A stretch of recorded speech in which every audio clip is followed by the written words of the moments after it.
The radio transmission crackled through the Tactical Operations Center at 0847 hours, broken and desperate. Charlie 6 to any unit. We are taking precision fire from multiple positions. 3 casualties. Can't move. Can't get a fix on shooters. They're invisible. They're everywhere. Captain Morrison's voice fractured with stress as another round punched through the wall behind him, missing his head by inches. The sound of impact transmitted clearly through the radio, too close. 15 miles away in the fortified command center, Lieutenant Colonel Jessica Morgan stared at the digital map showing Charlie Company pinned down in a Syrian border town. Red markers indicated their positions scattered across 3 buildings surrounding an intersection they'd been tasked with securing. Intelligence had suggested minimal resistance. Intelligence had been catastrophically wrong. Morgan's eyes narrowed as she studied the tactical display. Morning sunlight streamed through narrow windows, catching dust particles in the air. Outside, the desert landscape shimmered with heat, but inside the TOC, the air conditioning hummed steadily, creating an artificial calm that belied the life-and-death situation unfolding on the screens before them. "Where the hell are these shooters?" she demanded, her voice tight with controlled urgency. The intelligence officer pulled up thermal imaging captured 30 minutes earlier by a Reaper drone that had since been reassigned to another sector. "Ma'am, we count at least 6 enemy snipers in elevated positions covering the entire intersection." He pointed to buildings marked in yellow. "They've got interlocking fields of fire, professional positioning, military-grade optics. They're not ISIS. These are trained professionals, Syrian special forces or Russian contractors. Maybe both." Morgan's jaw tightened. "Counter-sniper assets. We've got 3 Marine Scout snipers in the area, ma'am," the operations officer replied. "But they've been trying for 40 minutes. These enemy shooters are too good. Every time our guys get a position, they take fire and have to displace. We can't get a beat on them." Another transmission cut through the room.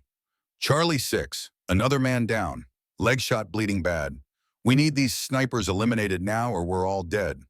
The tactical display showed the dire situation clearly. Charlie Company was trapped, bleeding, running out of time. 18 men pinned down, unable to advance, unable to retreat, their medevac route completely cut off by invisible killers who seemed to anticipate their every move. Morgan looked at the only other person in the room who hadn't spoken yet. Staff Sergeant Alexandra Reynolds sat calmly at a corner workstation, studying the tactical feed with the focused intensity of someone reading a map before a pleasant hike. 26 years old, 5'6", compact athletic build, dark hair pulled back in a tight regulation bun, brown eyes that missed nothing, no expression showing the thoughts running behind them. She'd been attached to the TOC as an observer from Special Operations. Her actual unit and background classified so heavily that even Morgan only knew she was some kind of sniper with a very interesting resume. "Reynolds," Morgan said, "you've been watching. What do you think?" Alexandra stood, walked to the tactical display, studied it for exactly 8 seconds, then turned to face the colonel. "Ma'am, those enemy snipers are good," she said, voice calm and measured. "Well-trained, disciplined, professional. They're using a textbook multi-sniper overwatch pattern, probably trained by Russians. Definitely not amateurs." She paused. "But they're not unstoppable. They're just used to fighting people who don't know how to hunt snipers." Morgan leaned forward, desperation and hope warring in her eyes. "Can you stop them?" Alexander's expression didn't change. "Yes, ma'am, all 6. Give me 18 minutes." The room went silent. Officers exchanged glances, some skeptical, others hopeful. Someone coughed nervously. Finally, Morgan spoke. 18 minutes. Staff, Sergeant. 3 Marine Scout snipers have been trying for almost an hour." "With respect, ma'am," Alexandra was already moving toward the door. "I'm not a Marine Scout sniper." She paused at the threshold. "I need immediate high-low transport to grid November 74 rifle and optics from the armory, and direct comms to Charlie 6 so I can coordinate. Clock starts when I'm on the ground." Morgan made a decision. "Go. Show me what unstoppable really looks like." The Black Hawk helicopter cut through the morning air rotors, thundering, as Alexandra checked her weapon one final time. The modified M110 semi-automatic sniper system felt like an extension of her body. Schmidt and Bender scope suppressor to reduce her signature, and a drag bag containing 200 rounds of 7.62mm match-grade ammunition. Everything she needed, nothing she didn't. The mountains of Montana had shaped Alexandra Reynolds long before the Army ever got hold of her.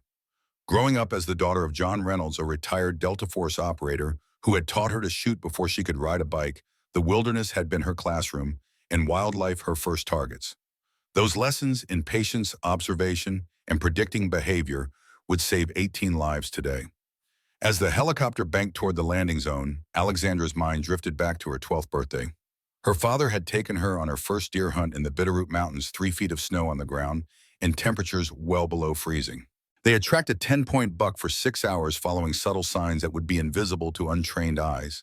A disturbed patch of snow, a broken twig, the spacing of tracks indicating the animal's pace and state of mind.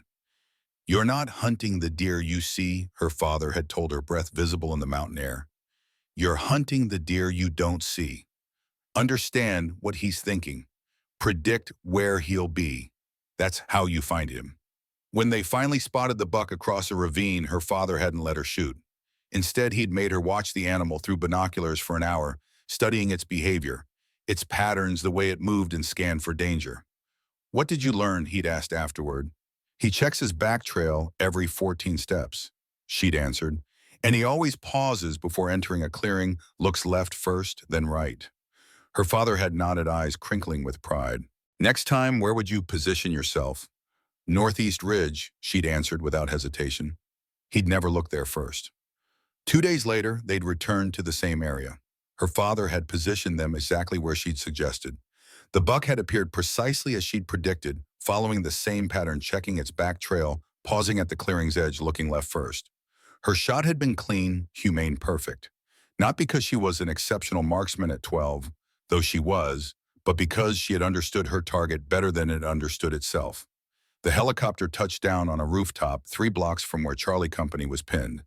Alexandra stepped out, crouching low beneath the rotors. The pilot gave her a thumbs up. He'd wait for her signal, ready to extract within 30 seconds of her call.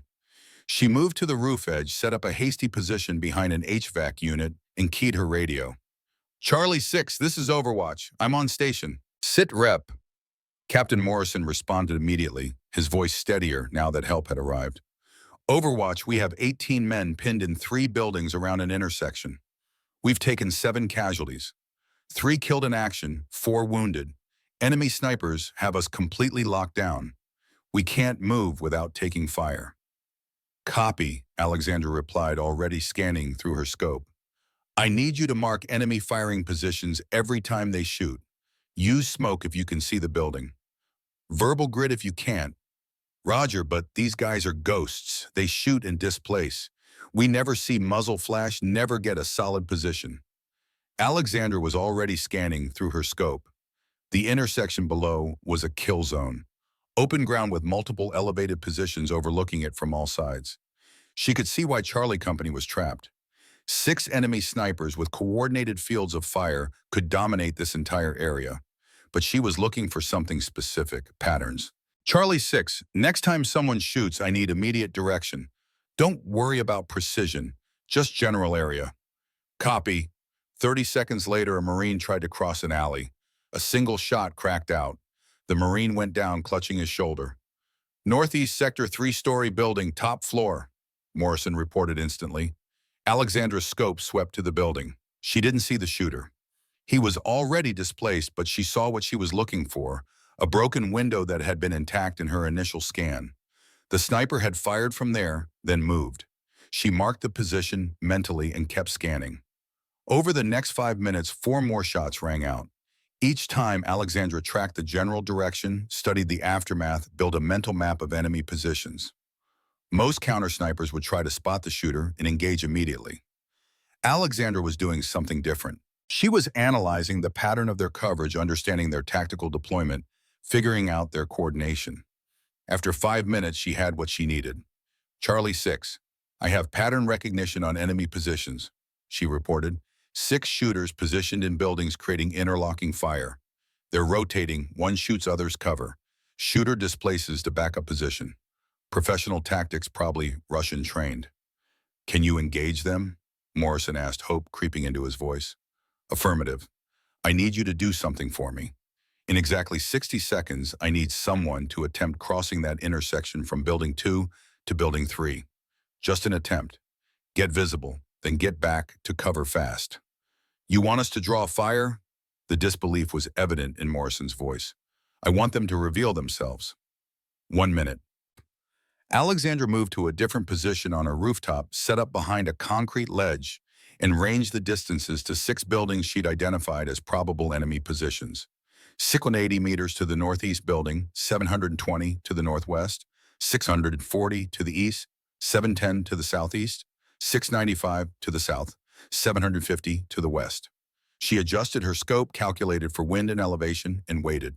60 seconds passed. A Marine burst from Building 2 sprinting toward Building 3. Immediately, 2 shots cracked out, one from the northeast, one from the southeast. The Marine dove for cover unharmed. Alexandra's scope was already on the northeast building. Third-floor window partially obscured by curtain. She saw the faint outline of movement, someone repositioning after firing. She didn't fire. Not yet. She shifted to the southeast building, second-floor window with broken glass. Their movement behind an interior wall, visible only as a shadow. She didn't fire at that one either. Instead, she keyed her radio. Charlie 6, I have visual on 2 enemy positions. Do not move yet. I need to confirm all 6 before I engage. Overwatch, we don't have time.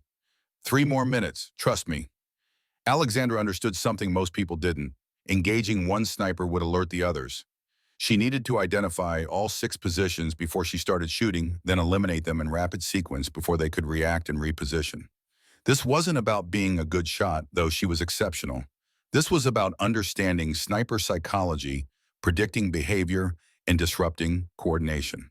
During her Special Operations Target Interdiction course, SOTIC training, the most advanced sniper program in the American military, Alexandra had graduated with the highest scores in her class. But what made her different wasn't technical skill.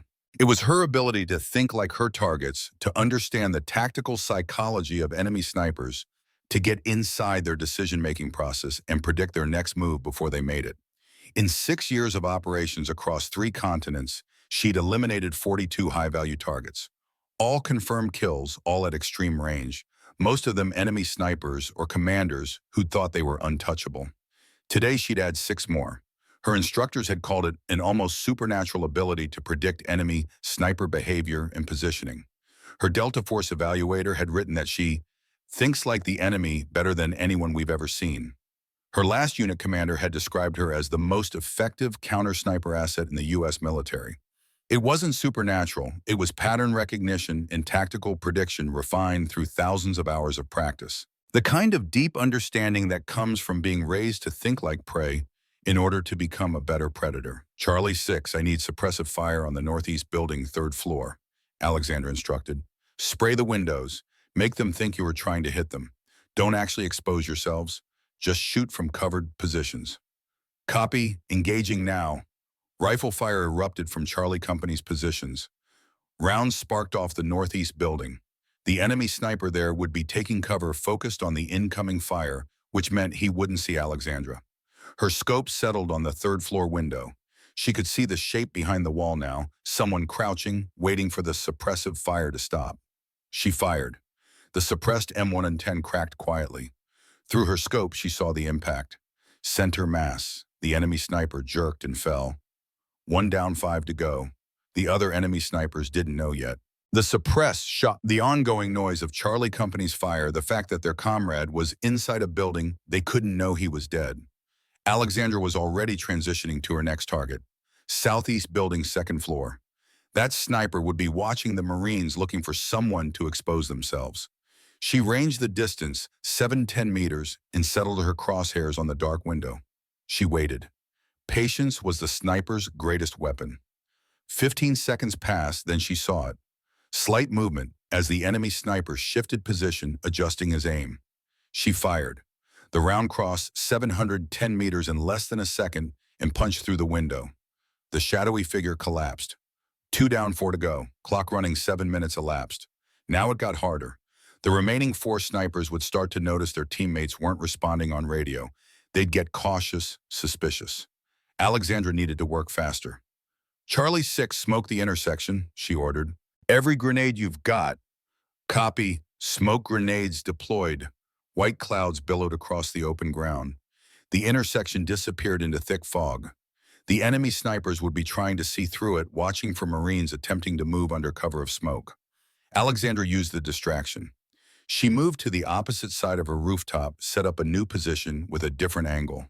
From here, she had clean sight lines to 3 of the remaining 4 enemy positions. Northwest building, 720 meters. She'd seen muzzle flash from there earlier. Top floor, corner room. Her scope swept the windows. Their curtain moving, someone inside checking the smoke situation. She fired. The round penetrated the curtain. Behind it, someone fell. 3 down, 3 to go. 10 minutes elapsed. The enemy snipers knew something was wrong now. Their teammates weren't answering radio calls. The tactical situation was changing. Alexandra saw the next one make a mistake. East building, 640 meters. A figure appeared in a window for just a moment, probably trying to reposition to a different room. Alexandra was ready. She fired the moment she saw movement. The figure dropped. 4 down, 2 to go. 12 minutes elapsed. The remaining 2 enemy snipers were professional enough to realize they were being hunted. Alexandra saw them executing textbook counter-sniper procedures, staying away from windows, using interior rooms, trying to break line of sight. But they made a tactical error. They tried to exfiltrate. South building, 695 meters. Alexandra saw a figure moving rapidly through a hallway visible through connected windows. Someone trying to reach a stairwell to escape. She tracked the movement, led the target, and fired. The figure stumbled and fell in the hallway. 5 down, 1 to go. 14 minutes elapsed. The last sniper was the smartest. West building, 750 meters. The longest shot, the most difficult position. He'd stayed completely hidden, hadn't taken a shot since Alexandra had started her counter-sniper operation. He was waiting, hoping Alexandra would think he'd already escaped, would move on, and give him a chance to slip away. Alexandra knew he was still there. She could feel it. A professional sense developed over years of hunting people who were hunting others. She studied the West building through her scope. 4 floors, multiple windows, dozens of possible positions. Finding one person in there who was actively hiding would take time she didn't have. So she didn't try to find him. She made him find her. Charlie 6. I need a distraction, she said. Send someone into the intersection. Full run across open ground. Overwatch that suicide. If there's still a shooter, he won't shoot your man. He'll be watching for me. Trust me. Silence, though. Then, moving. A Marine burst from cover and sprinted across the smoke-filled intersection, fully exposed, moving fast. Alexandra wasn't watching the Marine. She was watching the West building through her scope, scanning windows in a specific pattern, focusing on positions that would have good observation on her rooftop. Their 4th floor window with a partially open shutter, the faintest glint of light on glass. A rifle scope catching the sun. The enemy sniper was doing exactly what Alexandra had predicted. He wasn't shooting at the exposed Marine. He was looking for the counter-sniper who'd killed his 5 teammates. He was hunting Alexandra. She smiled slightly. Amateur mistake. You don't hunt someone who's already hunting you. Her crosshairs settled on the window. 750 meters, longest shot of the engagement, upward angle. Wind pushing left to right about 8 miles per hour. She adjusted for all variables, found her natural respiratory pause, and squeezed. The M110 fired. Through her scope, she saw the window shatter. The glint disappeared. A moment later, a rifle fell from the window and clattered to the street below. 6 down, 0 to go. 18 minutes, 12 seconds, from wheels down to last shot. Alexandra keyed her radio. Charlie 6, all enemy snipers neutralized. You're clear to move. Confirmed by attempting intersection crossing. 30 seconds of silence. Then a Marine cautiously stepped into the intersection. No shots. He walked all the way across. Still no shots. Captain Morrison's voice came back, disbelief evident. Overwatch. Intersection is clear. No fire. How many did you get? All of them. 6 confirmed. 6 in 18 minutes, Morrison breathed. How the hell? Pattern recognition, tactical prediction, and patience, Captain. Alexandra replied, already packing up her equipment. They were good, but they were trained to fight people who react. I hunted them instead. Back at the TOC, Lieutenant Colonel Morgan reviewed the helmet cam footage from Charlie Company and the after-action report. 6 enemy snipers, all confirmed, killed by precise long-range fire, eliminated in 18 minutes and 12 seconds, by a single counter sniper who'd studied their pattern and systematically taken them apart. Alexandra sat across from her, cleaning her rifle with the methodical precision of someone who'd done it 10,000 times. Staff Sergeant Reynolds, Morgan said slowly, I've been in the military for 22 years. I've worked with scout snipers, Delta snipers, SEAL snipers. What you just did, I've never seen anything like that. They were well-trained but predictable, ma'am, Alexandra replied, not looking up from her weapon. They used a standard Russian multi-sniper overwatch doctrine, interlocking fields of fire, coordinated coverage, displacement after shots. It's very effective against conventional forces who don't understand the pattern. But you understood it. Yes, ma'am, because I've studied it. She looked up, finally meeting Morgan's eyes. And because I don't think like a Marine Scout sniper or even like most special operations snipers, I think like an enemy sniper. I understand their decision trees, their tactical psychology. Once I see their pattern, I can predict their positions and exploit their coordination against them. Alexander's superiors had never quite understood what made her so effective. Some attributed it to instinct, others to exceptional technical skill. But what truly set her apart was something her father had taught her long before she'd ever put on a uniform.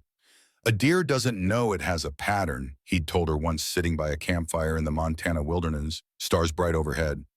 But every living thing does. Humans have patterns too, especially professionals. The more training they have, the more predictable they become. Alexander had asked him how that could be true. Shouldn't training make someone less predictable? Training creates consistency, he'd explained. Consistency creates patterns. Patterns create predictability. That's why the best hunters don't just look for their prey. They look for the patterns their prey doesn't know they have. That wisdom learned in the mountains of Montana tracking deer and elk had saved 18 American lives today. Because 6 highly trained enemy snipers, men who had terrorized an entire company of Marines, hadn't understood the fundamental truth of their profession. In the world of precision killing, predictability is fatal. Morgan pulled up Alexandra's classified file, the parts she was cleared to see. The tactical display had been replaced with redacted military records, performance evaluations, and mission summaries that told a story of exceptional skill and unorthodox methodology. Your SOTIC instructors wrote that you have an almost supernatural ability to predict enemy sniper behavior and positioning, Morgan said, scrolling through the file. Your Delta Force evaluator said you think like the enemy better than anyone they've ever seen.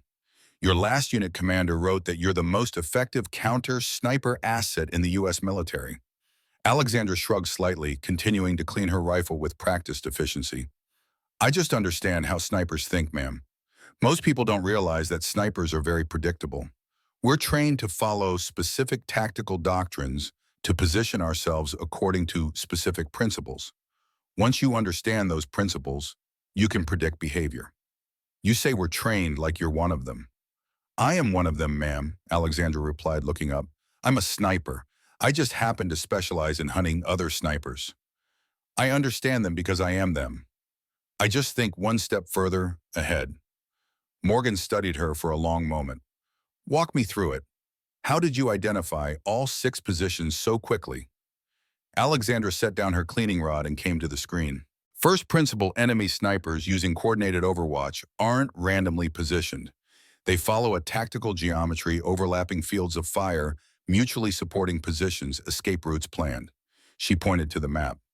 6 shooters covering one bomb intersection means they need 3 primary positions with backup positions for each. I identified the 3 buildings that gave them best coverage, northeast, southeast, and west. Then I looked for backup positions within displacement range, which gave me northwest, east, and south. But how did you know someone was in each position without seeing them? Process of elimination and pattern confirmation. When I had Charlie 6's men draw fire, I tracked which positions responded. 2 shots meant 2 primary positions activated. The others stayed quiet, proper discipline, but their silence confirmed they existed. If there were only 2 snipers, they'd both have fired to maximize suppression. Morgan studied the timeline. You killed the first one under suppressive fire. They never knew he was hit. Correct. I needed to eliminate at least 2 before they realized they were being counter-sniped. Once I got the first 2, the others went into defensive mode, which made them predictable. They'd either try to reposition or exfiltrate. I covered both options. The last one was waiting for Yusu. Yes, ma'am, he was the smartest. He understood someone was hunting them and tried to reverse the hunt. But he made a tactical error. He prioritized finding me over maintaining position security. When I gave him a target he thought would draw me out, he couldn't resist trying to spot me. That's when he exposed his position. Morgan sat back impressed. 18 minutes, 6 enemy snipers who'd been pinning down an entire company, and you made it look easy. It wasn't easy, ma'am. It was pattern recognition, tactical prediction, and execution. The same process I'd use for any counter-sniper operation. How many times have you done this, operations like this, I mean? Alexandra was quiet for a moment. This was my 7th multi-target counter-sniper mission. Previous record was 4 targets in 23 minutes in Afghanistan. Today's 6 in 18 is a personal best. Alexandra's mind drifted back to that Afghanistan operation. The mountain pass, the Taliban ambush, the 4 snipers hidden among the rocks. That had been different, less coordinated opposition, more rugged terrain. But the principles had been the same. Understand the enemy's tactical doctrine, predict their positions, exploit their patterns. Across her deployments, she'd faced enemy snipers from various backgrounds. Russian-trained, Iranian-supported, former military, gone mercenary. Each had their own tactical signature, but they all shared the same fundamental weakness. They'd been trained to follow rules. Rules created patterns. Patterns created predictability. The Pentagon's going to want a full briefing on your methodology, Morgan said, breaking Alexandra's reverie. This could change how we train our counter-sniper units. Alexandra nodded. I'd be happy to put something together. In the meantime, Morgan continued, get some rest. You've earned it. As Alexandra left the TOC, she felt the familiar post-mission calm settling over her. No adrenaline crash, no second guessing. Just the quiet satisfaction of a job well done. 6 men who'd been trying to kill Americans were dead, and 18 Marines who would have died were alive. The calculus was clean. Outside, the Syrian sun beat down mercilessly. The air smelled of dust and distant gunfire, normal for this part of the world. Alexandra made her way to the barracks, her rifle case slung over her shoulder. She'd sleep for 4 hours, then write her report. The routine never varied. She'd just reached her quarters when a voice called out behind her. Hey, Ghost Lady. Alexandra turned. A Marine Scout sniper stood there, tall and lean, desert camouflage still dusty from the field. Staff Sergeant James Connor, one of the 3 who'd been trying to counter the enemy snipers before she'd arrived. Don't call me that, she said flatly. Word travels fast around here, Connor said, ignoring her objection. 6 enemy snipers in 18 minutes. I'd call that impossible, but I saw the bodies myself when we swept the buildings. Alexandra said nothing, waiting for him to get to the point. Thing is, he continued, me and my team were working those positions for almost an hour. Couldn't get a single confirmed kill. Then you show up and take them all down before lunch. His tone was difficult to read, not quite hostile, not quite respectful. How'd you do it? Pattern recognition and tactical prediction, she replied, the same answer she'd given Morgan. They were using a standard Russian doctrine. Once I understood their deployment geometry, I could predict their positions and behaviors. Connor's eyes narrowed slightly. Just like that. Just like that.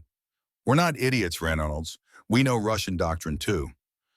I didn't say you were idiots. I said I recognized their pattern. Different skill set. Connor studied her for a long moment, then nodded slowly. Maybe, or maybe you just got lucky. He turned to leave, then paused. Either way, you saved a lot of Marines today. That counts for something. As he walked away, Alexandra felt a familiar tension settle between her shoulder blades. She'd encountered this reaction before, the mixture of gratitude and resentment, respect, and disbelief. Special operations was still predominantly male, and being a woman who excelled in one of its most technical disciplines meant constantly navigating these waters. Connor's skepticism wasn't unique, nor was it entirely unfounded. What she did often looked like luck to outside observers. How could she explain that it wasn't luck at all, but the result of a lifetime spent thinking differently about predator and prey relationships? How her father had taught her to see patterns where others saw only chaos. 6 months earlier, during a joint operation in eastern Ukraine, Alexandra had been paired with Connor for a high-priority target, A Russian general was scheduled to visit frontline positions, and their mission was to eliminate him before he could return to Russian territory. Intelligence had pinpointed the general's route, and Alexandra and Connor had set up in an abandoned factory overlooking the convoy's expected path. They'd waited for 14 hours. When the convoy finally appeared, something had felt wrong to Alexandra. The vehicles were moving too fast, security was too light. She'd voiced her concerns to Connor, who had dismissed them. Intel says he's in the lead vehicle, he'd insisted. Take the shot. Alexandra had refused. It's a decoy, she'd said. The real convoy will come later from a different direction. We need to reposition. Connor had overruled her. He'd taken the shot himself, hitting the passenger in the lead vehicle. It wasn't the general, just as Alexandra had predicted. Worse, the shot had compromised their position. Enemy counter-snipers had zeroed in on them within minutes. During their hasty extraction, Alexandra had taken a round through her left shoulder. The wound had healed, but the experience had left its mark. After that, Connor had avoided her, and Alexandra had made no effort to bridge the gap. Some lessons had to be learned the hard way. Inside her quarters, Alexandra locked her rifle case in the footlocker and laid down on the narrow bunk. Sleep would come quickly, as it always did. She'd learned to rest whenever possible, another habit her father had instilled in her. Sleep when you can, eat when you can, he'd told her during her first hunting trip, because you never know when you'll get another chance to do either. Her father, John Reynolds, 20 years Delta Force with scars that told stories he never shared.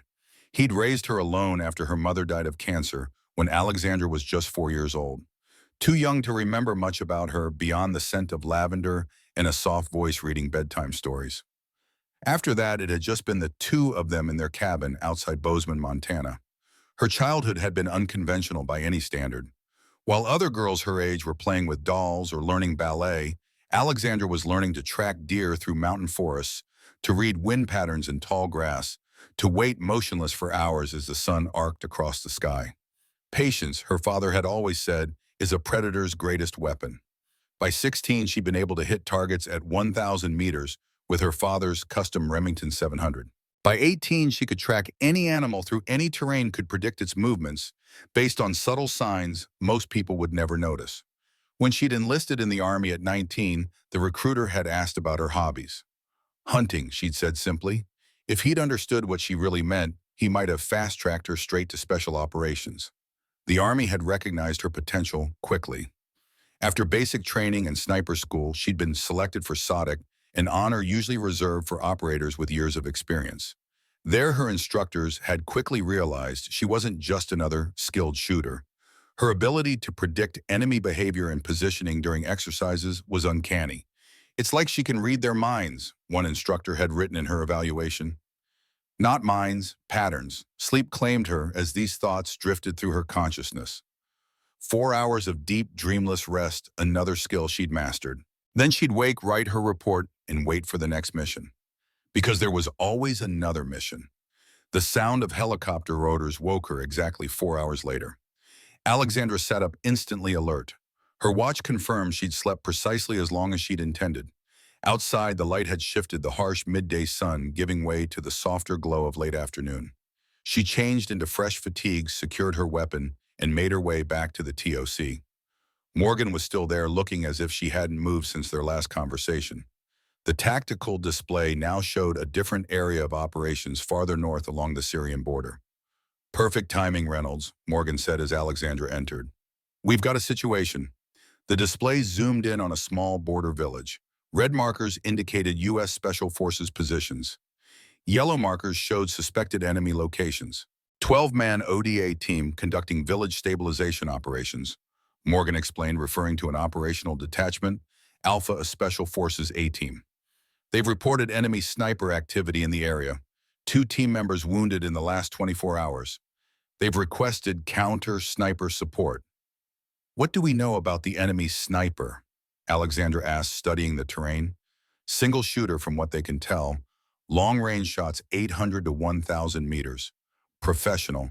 Team leader thinks it might be a Russian military advisor or contractor. Alexandra nodded. A singleton. Different tactical problem than this morning. Exactly. This isn't a coordinated team with interlocking fields of fire. This is one highly skilled shooter playing hit and run.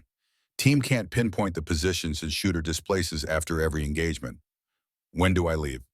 Wheels up in 30 minutes. Blackhawk will insert you 5 kilometers from the village. You'll rendezvous with the ODA team leader at this grid coordinate. Morgan pointed to a location on the map. Call sign is Dogwood 6.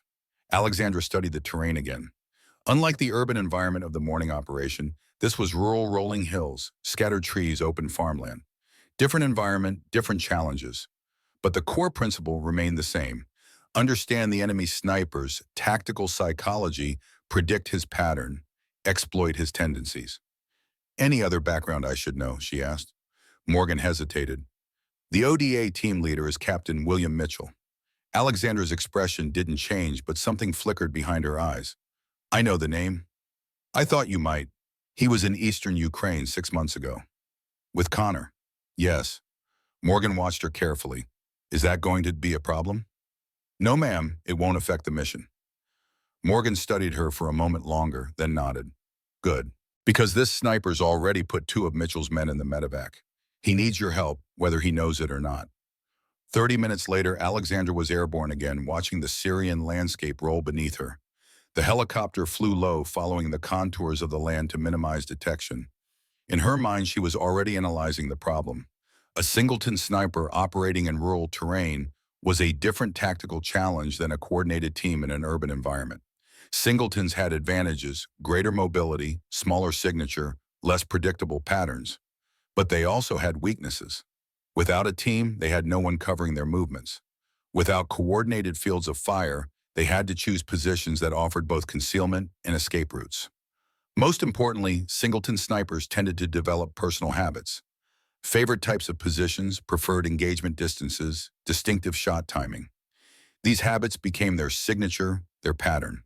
And patterns could be predicted. The helicopter set her down in a dry riverbed.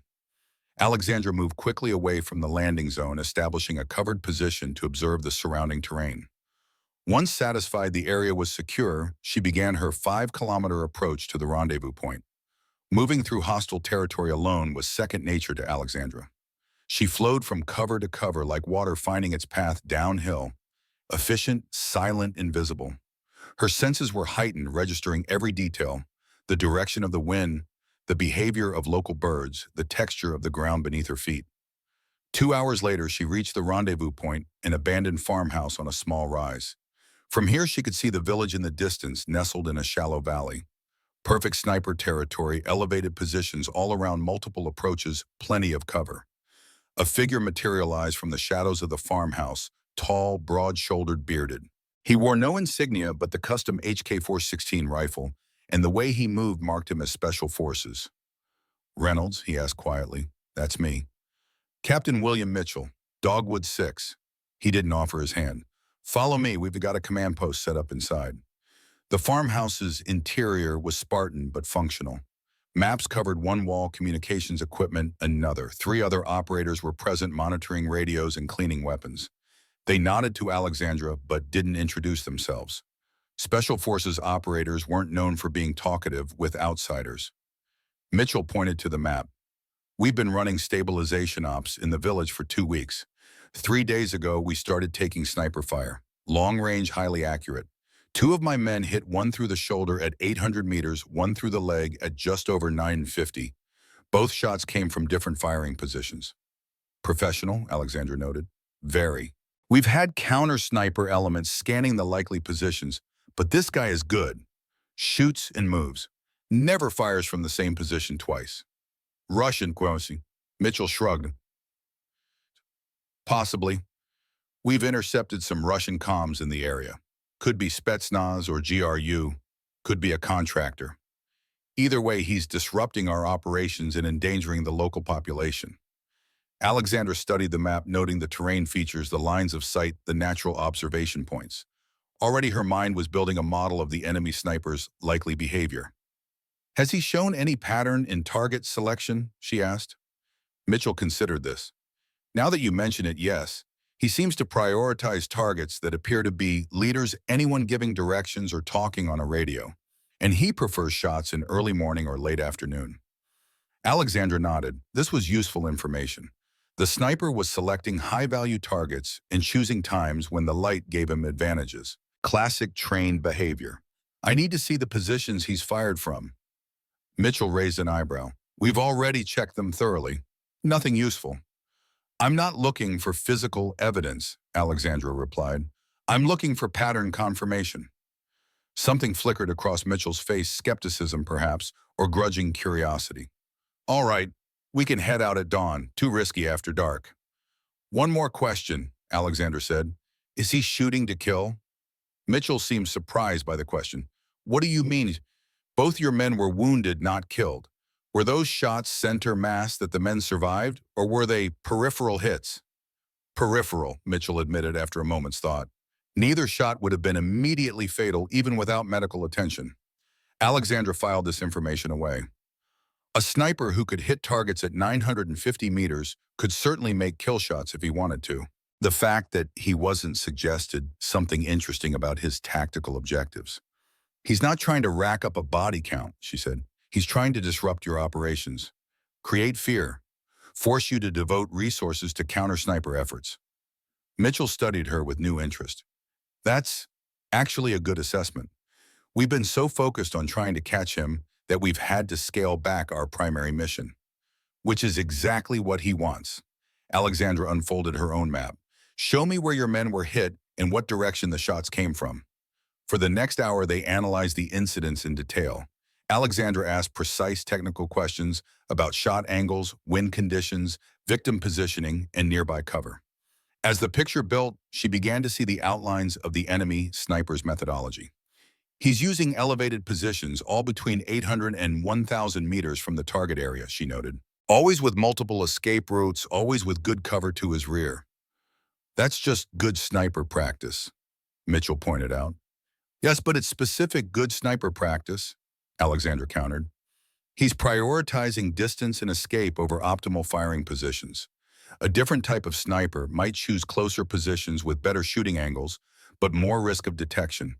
This guy's cautious, patient, willing to take only shots he's very confident in. She traced a finger along the map. Based on these shot origins, in the terrain I can identify 7 likely positions he hasn't used yet. If his pattern holds, his next firing position will be here. She tapped a small hill about 900 meters from the village. Mitchell looked skeptical. That's a pretty confident assessment from limited data.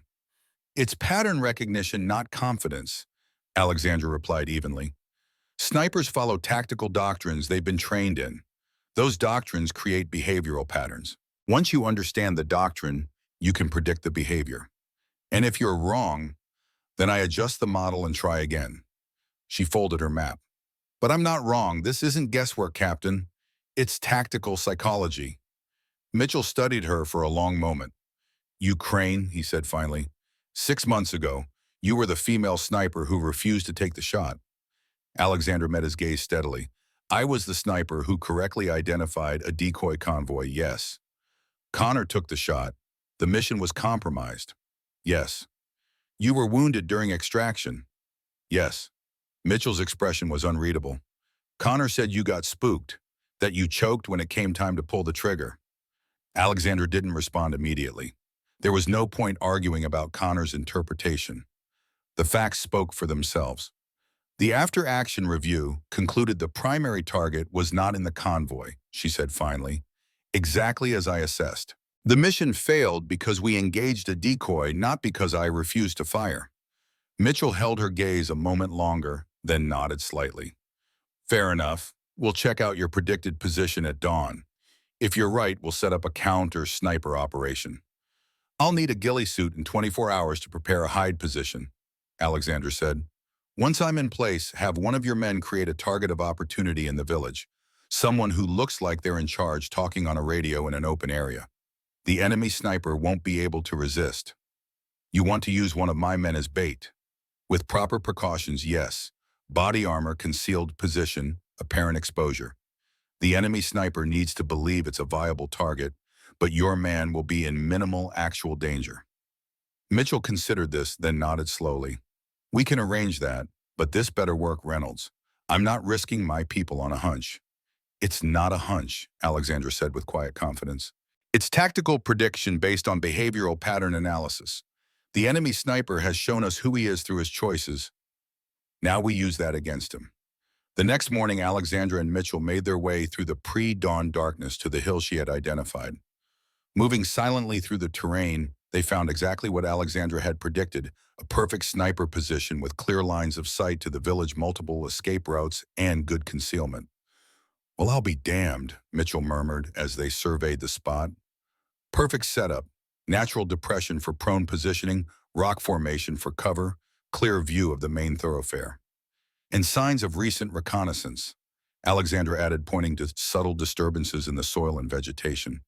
"Someone's been here within the last 24 hours checking sight lines and distances. Not disturbed enough for a full firing position setup, but definitely scouting." Mitchell looked impressed despite himself. "You really can read the terrain." Not just the terrain, the sniper. Alexandra was already surveying the surrounding area. "I need to set up about 200 meters back with clear line of sight to this position. The shooter will arrive before dawn tomorrow. Set up and wait for a target of opportunity. When he takes his shot, I take mine." For the next several hours, Alexandra prepared her position with meticulous care. The ghillie suit was essential, the specialized camouflage designed to break up the human outline and blend with the surrounding vegetation. She'd learned to make her first ghillie at 14, another skill her father had passed down. "Animals don't see like humans do, so," he'd explained as they'd attached strips of burlap and local vegetation to a base suit. "They don't look for faces or limbs. They look for outlines and movement. Break up your outline, control your movement, and you become invisible." The same principles applied to counter-sniper operations. The enemy would be scanning for threats, but he'd be looking for human shapes and movements. The ghillie suit would defeat his expectations. By mid-afternoon, Alexandra's hide was complete, a shallow depression, reinforced with local vegetation, perfectly positioned to observe the enemy sniper's expected arrival point without being visible from any angle. She would spend the night here motionless, patient. Tomorrow, when the enemy arrived, she would be waiting. 24-hour surveillance, she told Mitchell as he prepared to leave. "No movement, no communication unless absolutely necessary. The target will likely arrive before dawn, spend several hours in reconnaissance, then set up for a mid-morning shot when your men are most active in the village." Mitchell nodded. "We'll have Sergeant Jackson create a target of opportunity at 900. He'll be wearing body armor and will only appear exposed from the sniper's angle. Actual risk is minimal." "Perfect. One shot, one opportunity. When the enemy sniper reveals his position to take that shot, I'll take mine." As Mitchell departed, Alexandra settled into the patient stillness that was the sniper's true art. Most people couldn't comprehend the level of physical control required to remain motionless for hours, even days. The discipline to control breathing, to ignore discomfort, to maintain focus through boredom and physical strain. This was where Alexandra excelled. Her mind entered a state of alert meditation, simultaneously relaxed and hyper-aware. She could maintain this state indefinitely, her consciousness expanding to encompass every detail of her surroundings, while her body remained perfectly still. Night fell. Stars appeared. Nocturnal creatures emerged to hunt and forage, oblivious to the human predator in their midst. Alexandra registered it all while remaining as motionless as the stones around her. Hours passed. The temperature dropped. Still, she didn't move. Before dawn, Alexandra detected the first sign of her quarry, a slight disturbance in the natural sounds of the environment. Not a noise, but the absence of noise. The momentary silence of small creatures sensing a predator. Then nothing. If she hadn't been specifically waiting, specifically trained, she would have missed it entirely. The enemy sniper was good, very good, moving with such skill that even Alexandra, watching for him specifically, could barely detect his presence. But he was there, setting up in exactly the position she had predicted. In the growing light, she caught glimpses through her scope, a shadow moving against shadows, vegetation shifting against the wind. Nothing a casual observer would notice. But to Alexandra's trained eye, it was like watching someone move in broad daylight. The enemy sniper settled into his hide. Professional, methodical, patient. He began his pre-engagement ritual, checking sight lines, ranging distances, calculating wind and elevation. Alexandra could almost hear his thoughts, could predict his movements before he made them, because she had done the same ritual hundreds of times herself, because she knew the pattern. This was what her instructors had called her supernatural ability. This was what her evaluators had struggled to explain. This intimate understanding of the predator's mind, born from a lifetime spent studying patterns of behavior. Alexandra didn't just know what the enemy sniper would do, she knew why he would do it, could feel his reasoning as if it were her own. Through her scope, she watched him complete his preparations. A professional hunter, confident in his skills, unaware that he had become the hunted, unaware that his training, his doctrine, his habits had made him predictable to someone who knew how to look. The sun rose higher in the Syrian sky, painting the landscape in stark contrasts of light and shadow. In the village below U.S., Special Forces operators moved through their morning routines. To casual observation, they appeared relaxed, almost careless. But Alexandra knew better. This was choreography, a performance designed to draw out their hunter. The enemy sniper remained perfectly still in his hide, exactly where Alexandra had predicted he would be. Through her scope, she could see the occasional glint of his optics as he scanned the village below. Patient, methodical professional. He was waiting for the perfect shot just as she was. At precisely 0900, Sergeant Jackson emerged from a building in the village center. He moved with purpose, radio in hand, gesturing occasionally as if giving orders to unseen subordinates. From the enemy sniper's position, he would appear to be a perfect high-value target, exposed and vulnerable. In reality, he wore body armor beneath his uniform and moved within a carefully planned safe zone visible from the sniper's position, but protected by the angles. Through her scope, Alexandra saw the enemy sniper make his final adjustments. Wind direction, elevation, target distance, breathe control. The ritual was familiar, almost intimate, like watching herself in a mirror. She could take her shot now. The enemy was fully focused on his target. His awareness narrowed to the small world visible through his scope. He was at his most vulnerable. But Alexandra waited. She wanted to see his shot to confirm her understanding of his methodology before she ended the engagement. The crack of the enemy's rifle echoed across the valley. Through her scope, Alexandra saw Jackson react, clutching his shoulder and dropping to the ground. The shot had found the edge of the body armor, a perfect disabling hit without being immediately fatal. Exactly the pattern she had predicted. Now it was her turn. The enemy sniper was already moving, breaking down his equipment with practiced efficiency. He had a 3-second window to take his shot, gather his rifle, and begin his exfiltration. Most counter-snipers would miss this window, would arrive at an empty position with nothing but brass casings to show for their efforts. But Alexandra wasn't most counter-snipers. She had been waiting for precisely this moment, had predicted it down to the second. Her crosshairs settled on the enemy's position. She controlled her breathing, found her natural respiratory pause, and squeezed the trigger. Through her scope, she saw the impact. The enemy sniper's body jerked, then collapsed. A perfect shot at 100 meters. Target neutralized, she murmured into her radio, moving to confirm. She disengaged from her hide with careful precision, ensuring that no one else was watching from another position. 20 minutes later, she reached the enemy sniper's location. The man lay crumpled beside his partially disassembled rifle. Russian-made SVD Dragunov, customized for long-range precision. Quality equipment for a quality operator. Alexandra knelt beside the body. Male, mid-30s, compact build, military haircut. No identification, no insignia, no nationality markers. But the equipment told its own story. Russian optics, Russian ammunition, Russian tactical harness. A professional soldier or contractor, almost certainly with Spetsnaz training. She keyed her radio. Confirmed kill, Russian operator, no identification. Professional equipment, advanced training. He was alone. Roger that, Mitchell's voice replied. Jackson took a hit, but the armor caught most of it. Flesh wound to the shoulder. He'll be fine. Return to base. Alexandra gathered intelligence from the enemy position, ammunition-type equipment, details, anything that might help identify the sniper's unit or affiliation. Then she made her way back to the farmhouse, moving through the landscape like a shadow passing through shadows. At the command post, Mitchell was waiting with his team. Their attitude had changed subtly. The skepticism was gone, replaced by a quiet professional respect. Jackson sat on a crate, his shoulder bandaged, his expression a mixture of pain and relief. Clean shot, Mitchell said as she entered. Right through the collarbone, just like you predicted. Enough to take me out of action, but not kill me outright. Pattern confirmation, Alexandra replied. It matched his previous engagements exactly. And your shot? Mitchell asked. 1,100 meters target already moving. That's exceptional marksmanship. Alexandra shrugged slightly. I had time to prepare. Proper position, known distance, predictable target behavior. The fundamentals apply at any range. Mitchell studied her for a moment, then nodded toward a map spread on a nearby table. We ID'd him based on the equipment you recovered. Artem Sokolov, former Spetsnaz, now private contractor working for Russian military intelligence. He's been operating in this region for 6 months, disrupting coalition operations. Alexandra looked at the file. The man had an impressive record. Multiple deployments, advanced training, confirmed kills across several conflict zones.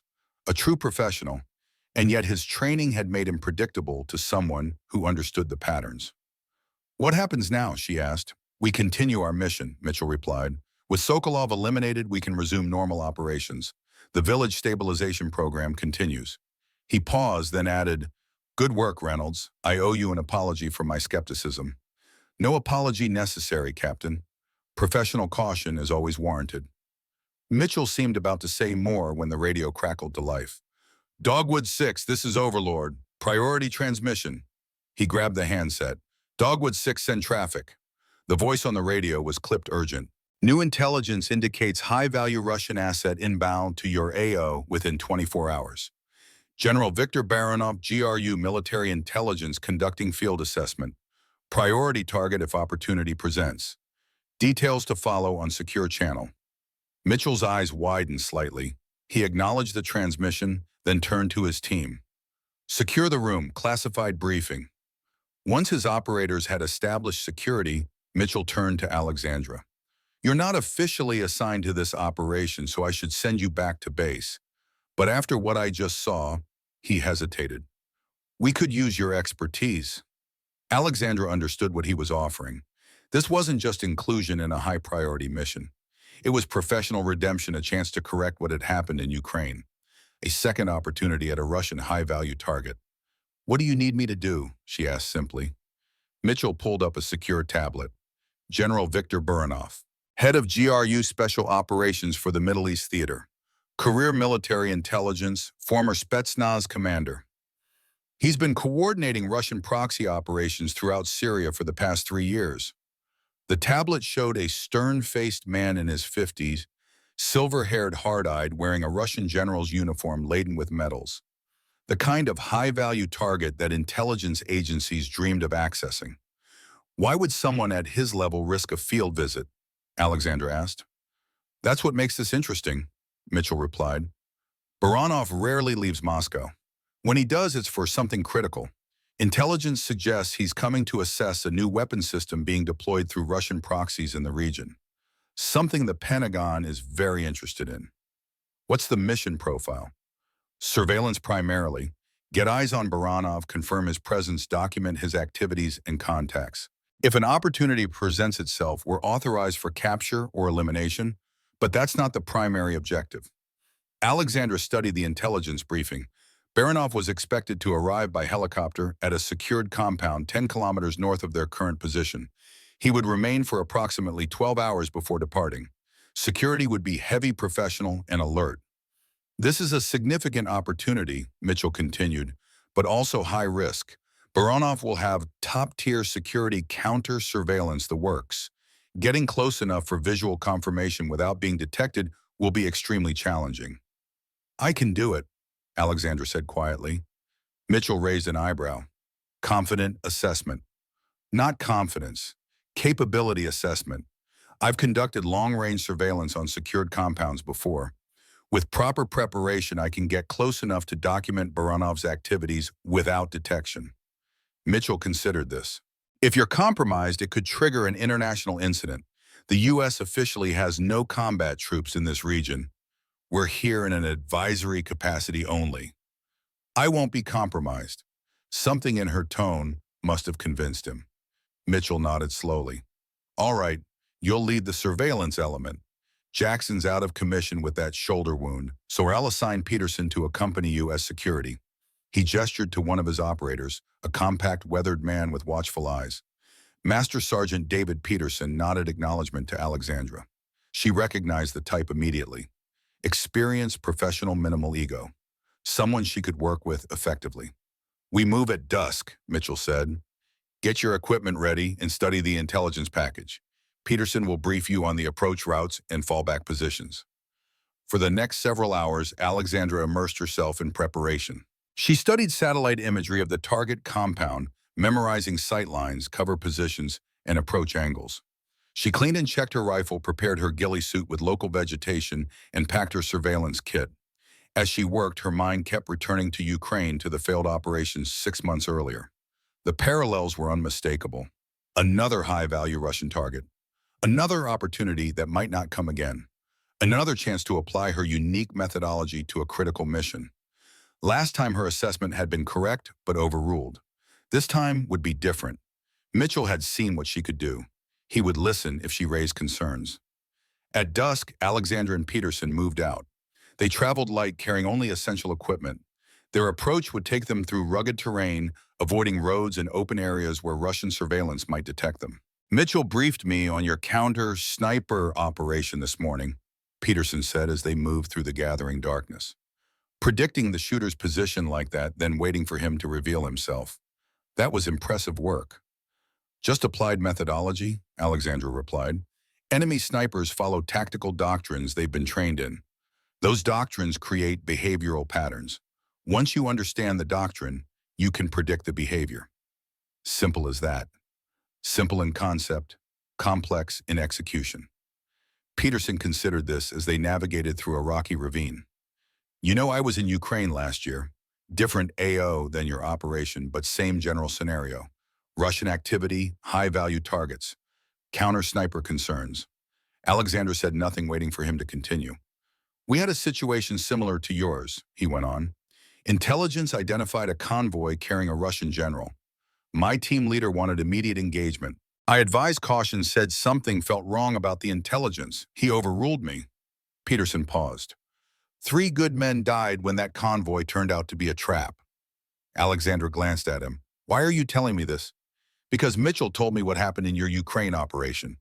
How you refused to take the shot because you believed it was a decoy convoy. How Connor overruled you and compromised the mission." He met her gaze in the darkness. "You were right, and I respect that you stood by your assessment even when pressured." The acknowledgement was unexpected. Alexandra hadn't been seeking validation, but hearing it from an experienced operator like Peterson carried weight. "What happened afterwards?" she asked. "With your team in Ukraine?" "Investigation cleared my team leader of wrongdoing. Said he made a reasonable decision based on available intelligence. But every operator who survived knows the truth. He ignored warning signs because he wanted the mission success too badly. Confirmation bias in action." "And how did that affect your team dynamics?" Peterson's expression hardened slightly. He never acknowledged the mistake. Maintained it was just bad luck, not bad judgment. Lost the team's trust after that. You can't lead effectively when your people don't trust your decision-making.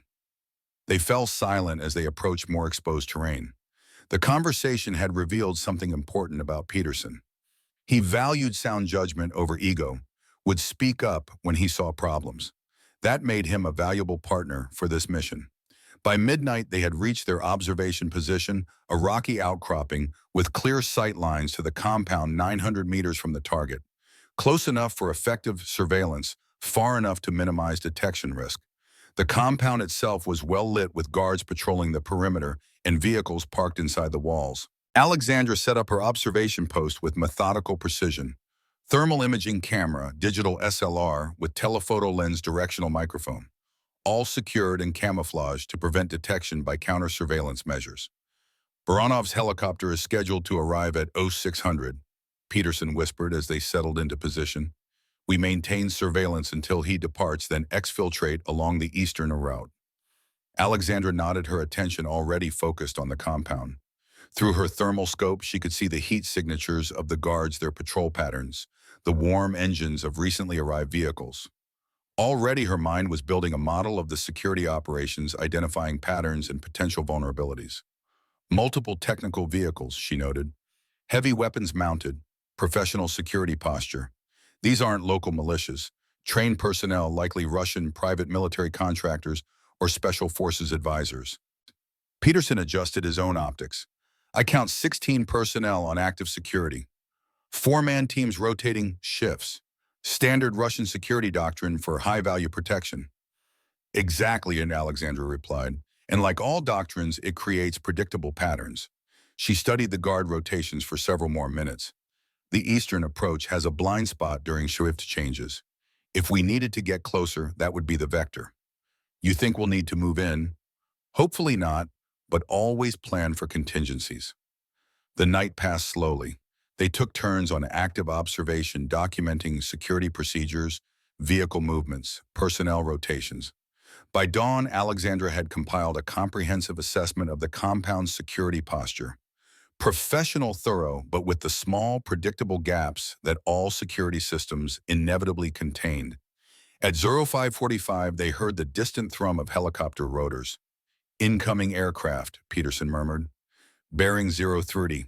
Through her binoculars, Alexandra tracked the approaching helicopter. Russian Mi-8 military configuration, no markings. Standard transport for high-ranking officers in unsecured territory. That's our target, she confirmed. Arrival pattern consistent with VIP transport protocols. The helicopter circled the compound, once a security procedure to check for threats, then descended into a cleared area inside the walls. Guards formed a protective cordon as the rotors slowed. Alexandra's camera clicked rapidly, capturing high-resolution images of the scene. When the helicopter door opened, a small delegation emerged. Men in suits and uniforms, moving with the purposeful efficiency of military officials. Visual confirmation, she whispered. Third figure, gray, hair, black overcoat. Through her telephoto lens, General Baranov's face was clearly recognizable, matching the intelligence photographs. He moved with the confident authority of a man accustomed to command, flanked by aides and security personnel. Target confirmed, Peterson agreed, transmitting secure notification to Mitchell. For the next several hours, they maintained continuous surveillance, documenting Baranov's activities inside the compound. Through windows and in outdoor areas, they captured images of meetings, document reviews, and what appeared to be a weapons demonstration in a secured courtyard. Some kind of new missile system, Alexandra noted, focusing her camera on the hardware being displayed. Man-portable advanced guidance package. Definitely not something that should be in this region. Pentagon will want those images, Peterson replied. That could be the new anti-aircraft system intelligence has been tracking. By mid-afternoon, their surveillance had yielded a comprehensive record of Baranov's activities. The general had met with local commanders, inspected the new weapon system, and reviewed operational plans displayed on large tactical maps. He's preparing to depart, Alexandra observed as activity around the helicopter increased. Security posture changing to extraction protocol. Peterson checked his watch. Right on schedule. We've got what we came for. Primary mission accomplished. But as they watched the preparations, Alexandra noticed something unusual. A new vehicle had arrived at the compound, a black SUV with tinted windows. From it emerged a figure that caused her to freeze. New arrival, she said, her voice tense. Western male civilian clothes, moving with military bearing, being greeted with high-level protocol. Peterson focused his optics. Unexpected. Intelligence didn't indicate any other VIPs in the area. Alexandra zoomed her camera, capturing the man's face as he turned to speak with a Russian officer. Something about him seemed familiar, triggering a distant recognition. I know him, she said slowly. Not personally, but from intelligence briefings. That's Michael Crane. Former U.S. Special Forces, went private sector 10 years ago. Rumored to have sold classified tactical information to foreign interests. Peterson tensed. A traitor meeting with Russian military intelligence, that's significant. Very. Alexandra agreed, capturing more images. And completely unexpected. This changes the mission parameters. They watched as Crane was escorted into the main building, clearly a welcomed and anticipated guest. 10 minutes later, he emerged alongside Baranov, the two men conversing with the easy familiarity of long-term associates. They know each other well, Alexandra noted. This isn't their first meeting. Mitchell needs to see this immediately, Peterson said, his voice tight with urgency. A known U.S. security risk meeting with Russian military intelligence in a secure compound. That elevates this from surveillance to critical intelligence gathering. Alexandra continued documenting the interaction, her mind racing through the implications. Crane's presence suggested something far more complex than a routine weapons assessment. If he was providing American tactical knowledge to the Russians, it could endanger U.S. forces throughout the region. "They're heading for the helicopter," she reported. "Both of them, Baranov and Crane, boarding together." Peterson was already on the secure radio, updating Mitchell with the new developments. His voice was low tense with controlled urgency. "Understood," he said, finally signing off. "New orders. Mission parameters expanded. We are to maintain surveillance on both targets. If Crane separates from Baranov, we follow Crane."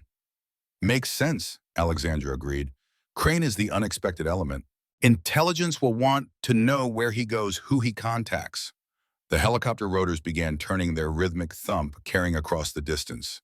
Security personnel maintained their protective cordon as the aircraft prepared for departure. "Wait," Alexandra said, suddenly focusing her telephoto lens. "Something's wrong." Through her optics, she could see a new tension in the security posture. Guards who had been focused outward were now looking at the helicopter. Baranov was gesturing angrily at one of his aides. "Mechanical issue," Peterson suggested. "Maybe the helicopter can't depart." But Alexandra's instincts were signaling something else.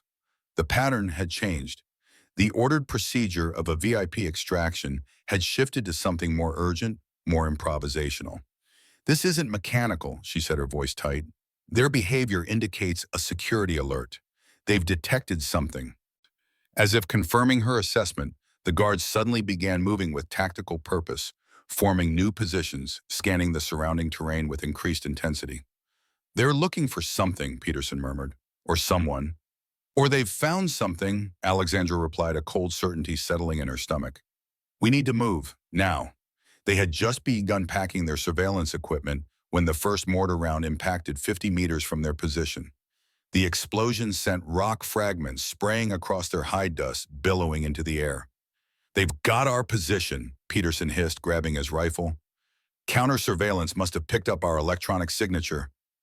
Another mortar round closer this time. Professional bracketing fire walking the impacts toward their location with methodical precision. "Eastern exfiltration route," Alexandra said, slinging her rifle across her back. "Move fast, maintain spacing. They'll have QRF already deployed to intercept." They abandoned non-essential equipment and began moving rapidly through the rocky terrain, staying low, using natural cover to break line of sight from the compound. Behind them, more mortar rounds impacted their former position, destroying what remained of their observation post. "Mitchell, this is Peterson," he called into his secure radio as they ran. Contact, position compromised, multiple hostile elements. Executing emergency exfiltration protocol echo." "Peterson, Mitchell, understood. QRF deploying to your fallback position. ETA 30 minutes. "May not have 30 minutes, Peterson replied grimly. "Significant hostile presence mobilizing." Alexandra moved with the fluid efficiency of someone who had done this before, navigating the difficult terrain without hesitation, selecting routes that maximize cover while maintaining their eastward progression.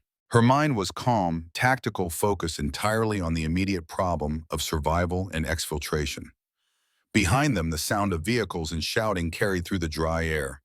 The Russian security forces were in pursuit, moving with the coordinated precision of professional operators.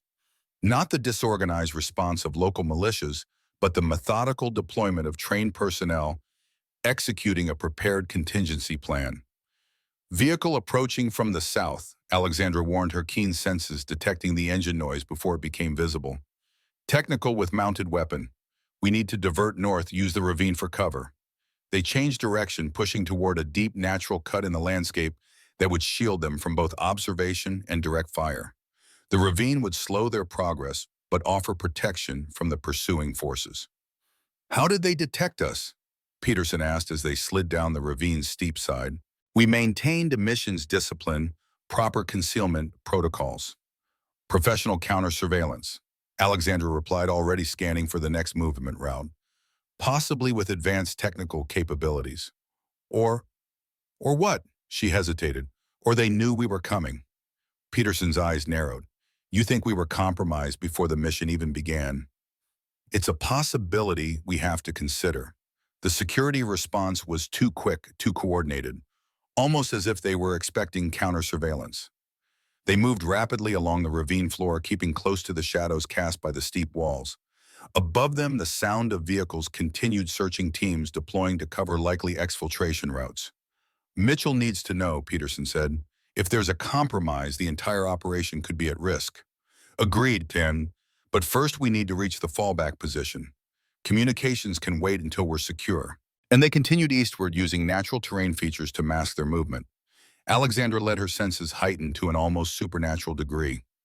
Every sound, every shift in the air, every distant movement was processed and analyzed. This was the hunter's awareness, the predator's focus applied now to their own survival. After 20 minutes of rapid movement, they reached a rocky outcropping that offered momentary shelter and a vantage point to assess the pursuit. Alexandra pulled out her compact binoculars and scanned the terrain behind them. Multiple search teams, she reported. 4 vehicles, at least 16 personnel. They're executing a standard search grid pattern working eastward from the compound. Professional methodology. Peterson checked his GPS. Fallback position is 3 kilometers northeast. If we push hard, we can make it before they close the gap. They'll be expecting us to head directly for the fallback, Alexandra pointed out. It's the logical exfiltration route. So we don't take the logical route, Peterson concluded. Which way? Alexandra studied the terrain, her mind automatically processing routes, sightlines, cover options. South first, then east, then north. Longer distance, but better concealment. We use the dry riverbed, then the abandoned village, then approach the fallback from the west instead of the south. Peterson nodded. Unconventional approach. Might work. He keyed his radio. Mitchell Peterson, position still compromised. Executing alternate approach to fallback. Delay QRF until confirmation of secure arrival. Understood, Peterson. Be advised, satellite shows significant hostile activity in your AO. Multiple vehicles, dismounted personnel. Proceed with extreme caution. They moved out again, changing direction to implement Alexandra's strategy. The southern route took them away from the most active search patterns, using a dry riverbed that provided both concealment and relatively easy movement.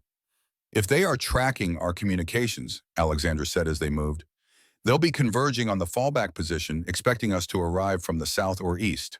Coming in from the west gives us the best chance of avoiding their cordon. Peterson nodded. Good tactical thinking.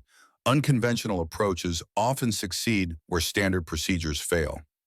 As they moved through the increasingly familiar terrain, Alexandra felt a growing sense of unease. Not about the pursuit that was a known quantity, a problem with defined parameters and solutions. This was something else, a pattern recognition at a deeper level.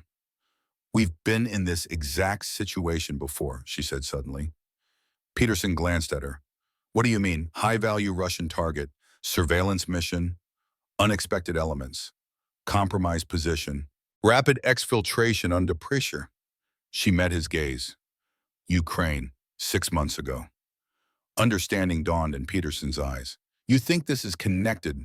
I think it's a pattern, Alexandra replied. And patterns are rarely coincidental. They fell silent as they approached the abandoned village Alexandra had identified as their next waypoint. Once a small farming community, it now stood empty, its mud brick buildings crumbling under the desert sun. Perfect temporary cover for their movement east. As they entered the village, Alexandra's instincts flared again. Something was wrong. The silence was too complete, the emptiness too perfect. She held up a hand, stopping Peterson in his tracks. Wait, she whispered. Something's not right. Peterson froze his rifle ready, trusting her assessment without question. They listened, scanning the dilapidated structures around them.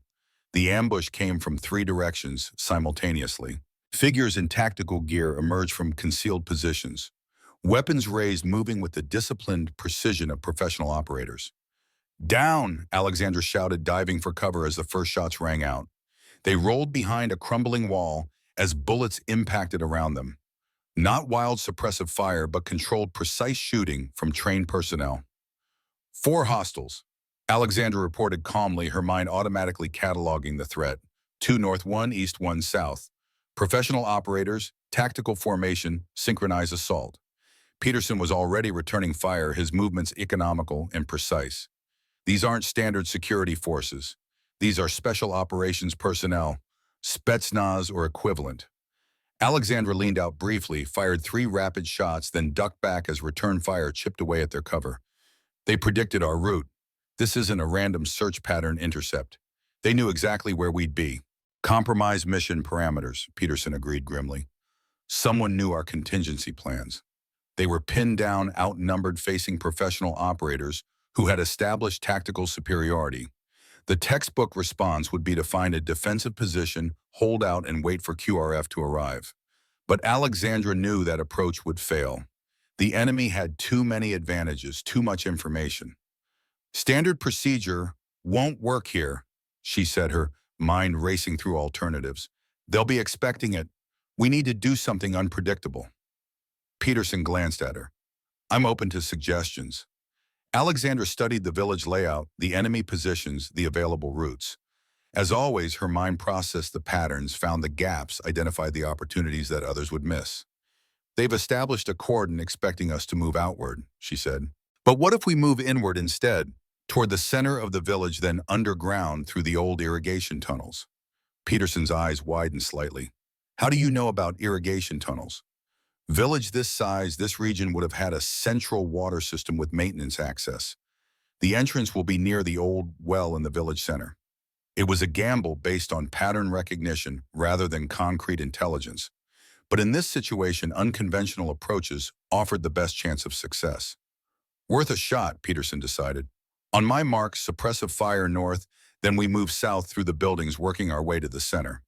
Alexandra nodded, positioned her rifle, and waited for his Martin signal. Mark, they opened fire simultaneously, forcing the northern hostiles into cover, then broke from their position, moving rapidly through the narrow alleyways between buildings. The enemy responded quickly, adjusting their cordon, but the momentary disruption gave Alexandra and Peterson the opening they needed. Moving from cover to cover, they worked their way toward the village center, where a dried-up well stood as a relic of more prosperous times. As they approached, Alexandra scanned the ground around it, looking for the signs she expected to find. There, she said, pointing to a small stone structure near the well. Maintenance access point. They reached it just as enemy fire began to impact around them again. The heavy stone cover took two of them to move, revealing a narrow shaft with rusted metal rungs leading down into darkness. I'll go first, Alexandra said, slinging her rifle and beginning the descent without hesitation. The tunnel below was narrow, dusty, and dark. The air was stale but breathable. Ancient brickwork lined the walls, remarkably preserved in the dry climate.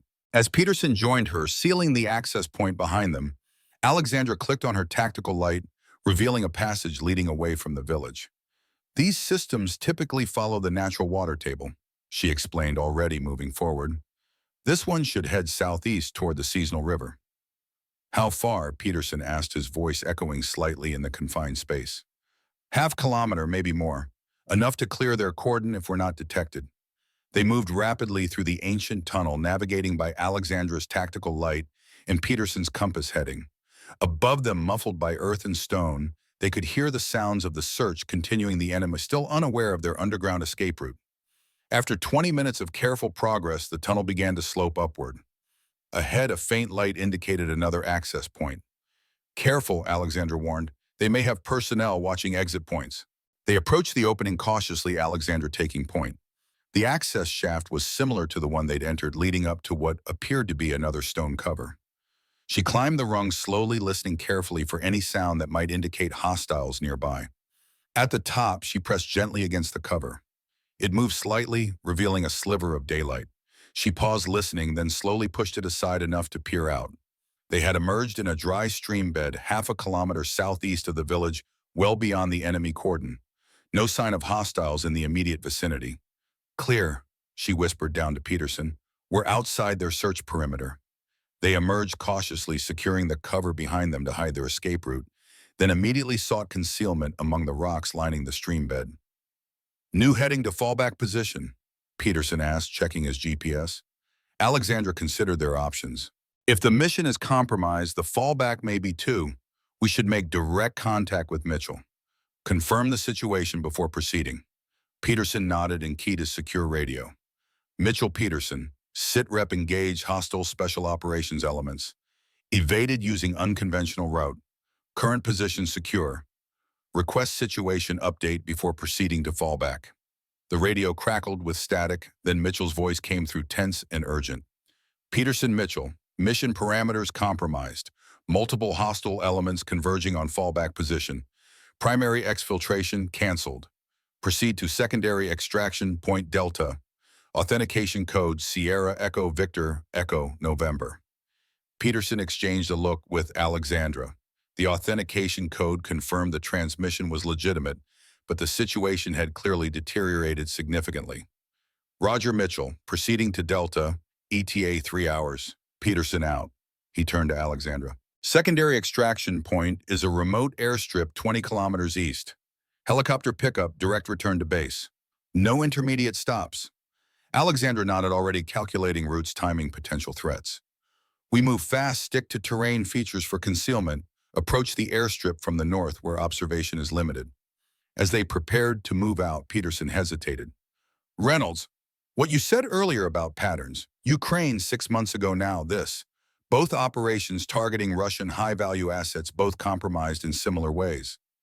Both with unexpected civilian elements involved, Alexandra added. In Ukraine, it was the decoy convoy I identified. Here it was Crane's presence at the compound. You think Crane could be the connection, the compromise source? Alexandra considered this. It fits the pattern. Former U.S. Special Forces rumored to have sold classified information.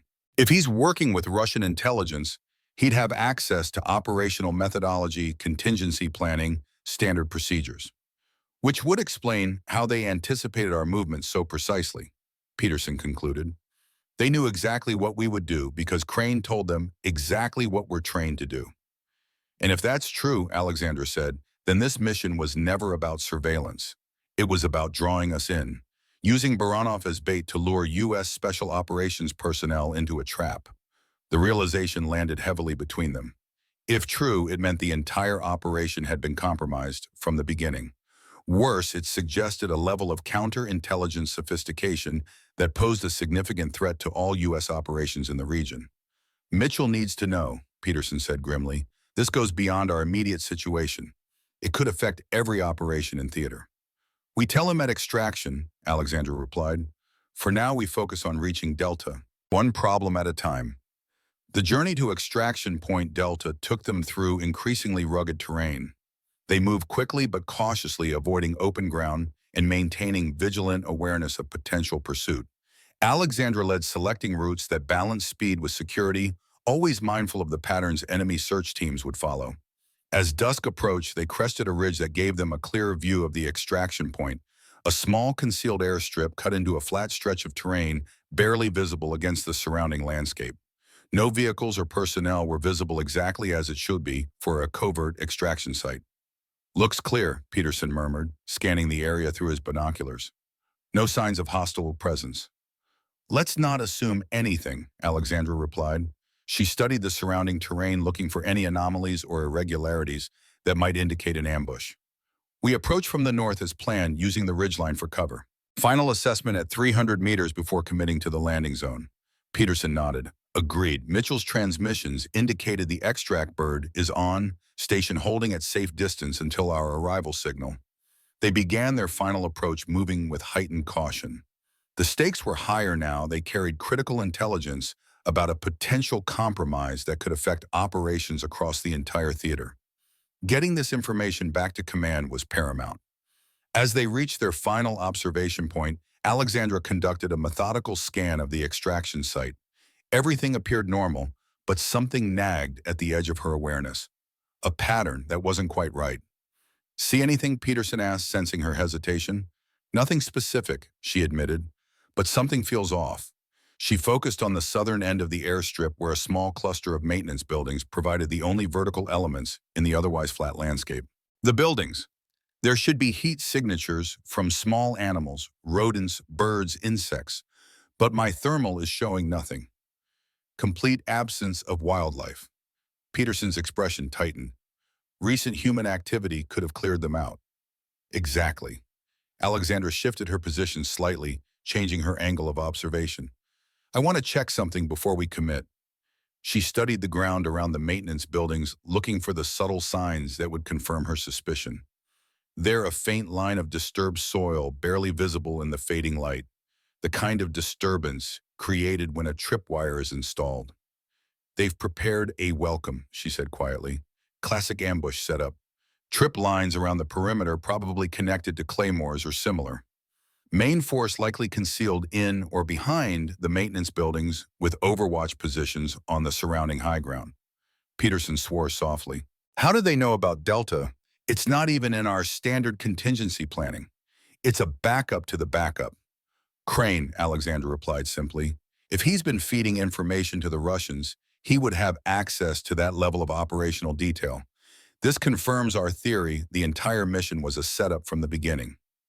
So what's our move? Peterson asked. We can't call for extract with a hot LZ, and we can't stay here. Alexander considered their options, mind racing through scenarios and countering them.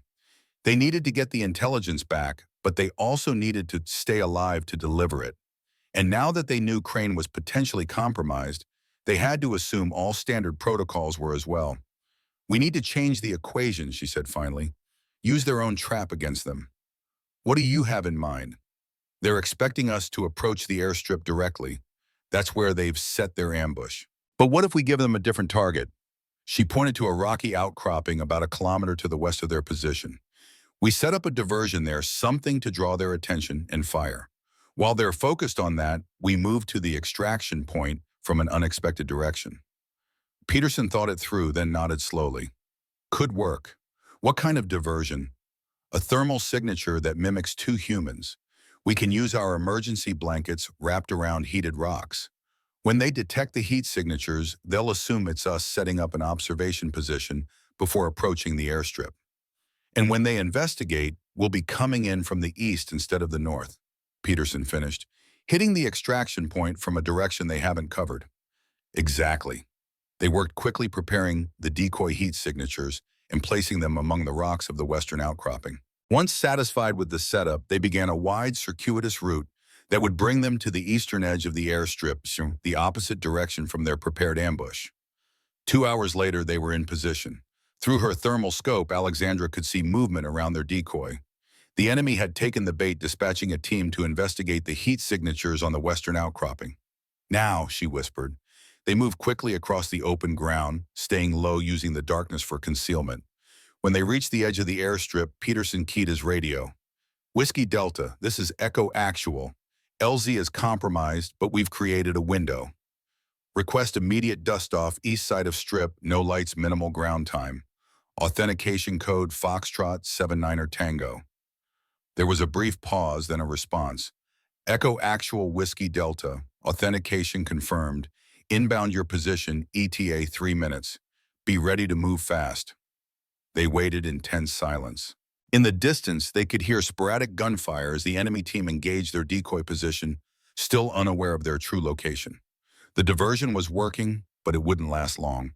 The helicopter appeared suddenly, skimming low over the terrain, running dark. It touched down just long enough for Alexandra and Peterson to sprint aboard, then immediately lifted off, banking hard to the east to avoid the most likely enemy firing positions. As they gained altitude, Alexandra looked back to see muzzle flashes from the airstrip. The enemy had finally realized they'd been outmaneuvered. But it was too late. The helicopter was already beyond effective, small arms range, disappearing into the night sky. It's a helicopter, a communications officer handed them secure headsets. Command needs immediate debrief, he shouted over the rotor noise. Priority Alpha, we're diverting to the carrier group in the Mediterranean rather than returning to base. Admiral Harrington is waiting. Peterson looked at Alexandra with raised eyebrows. Admiral Harrington was the theater commander. The direct involvement of an officer at that level indicated just how seriously command was taking their intelligence. 4 hours later, they were seated in a secure briefing room aboard the USS Eisenhower, facing a panel of senior intelligence and military officials. Admiral Harrington, a stern-faced woman with steel-gray hair and piercing blue eyes, sat at the center. Staff Sergeant Reynolds, Master Sergeant Peterson, she began without preamble. Your intelligence regarding Michael Crane has been preliminarily corroborated by other sources. We believe you've uncovered a significant counterintelligence issue. I need every detail from the beginning. For the next 2 hours, they provided a comprehensive briefing, everything from the initial sniper elimination to the surveillance of Baranov, the appearance of Crane, and their subsequent evasion and extraction. Alexandra explained her theory about the pattern of compromised operations and how Crane's presence suggested a deeper problem. When they finished, Harrington was silent for a long moment, studying the classified file in front of her. "Your assessment is sound," she said finally. "This isn't the first operation compromised in this manner, but it's the first time we've had eyewitness confirmation of Crane's direct involvement with Russian military intelligence. This changes things significantly." She turned to one of the intelligence officers. "What's the status on Crane's current whereabouts?" "Unknown, ma'am," the officer replied. After departing the compound with Baranov, their helicopter headed northeast toward Russian-controlled territory. "We lost tracking after they entered Russian airspace." Harrington nodded, then turned back to Alexandra and Peterson. "Your actions today have potentially saved numerous American lives. If Crane has indeed been compromising operational security, the extent of the damage could be substantial. We're initiating a full counterintelligence investigation, reviewing every operation he might have had knowledge of." She paused, studying Alexandra with newfound interest. "Staff Sergeant Reynolds, your file indicates a rather unique skill set. This pattern recognition methodology you employed both against the sniper and in anticipating the enemy's ambush tactics, it's not standard training." "No, ma'am," Alexandra replied. "It's a combination of personal experience and specialized training." "It's exceptional," Harrington said flatly, "and exactly what we need for a matter that's recently come to my attention." She slid a classified folder across the table. "I'm temporarily reassigning you to JSOC Counterintelligence Task Force Delta. Your mission will be to help identify other potentially compromised operations and develop countermeasures based on your pattern recognition methodology." Alexandra opened the folder. Inside was a preliminary brief on a new task force being formed specifically to address the Crane situation and its implications. Her name was already listed as a key technical advisor. "And Crane," she asked, looking up from the file. "He's now Priority Target Alpha," Harrington replied, her expression grim. "Finding him, determining the full extent of his activities, and neutralizing the threat he poses is now our highest priority in this theater. And given your unique abilities, Staff Sergeant, I suspect you will play a significant role in that operation when the time comes." Alexandra nodded. The pattern was expanding and becoming more complex but still recognizable. Crane had made a critical error in showing himself at the compound. Like all predators who grew too confident, he had revealed a pattern that could now be exploited. And patterns, as she well knew, were the key to successful hunting. "I understand, Admiral," she said simply. "When do we start?" "Immediately," Harrington replied. "The task force is assembling as we speak. You'll be briefed on the full operational parameters once we return to headquarters." She stood, signaling the end of the meeting. "Get some rest. You're going to need it." As they left the briefing room, Peterson fell in beside Alexandra. "Quite a turn of events," he observed, "from counter-sniper to counterintelligence in less than 48 hours. "Just another pattern," Alexandra replied.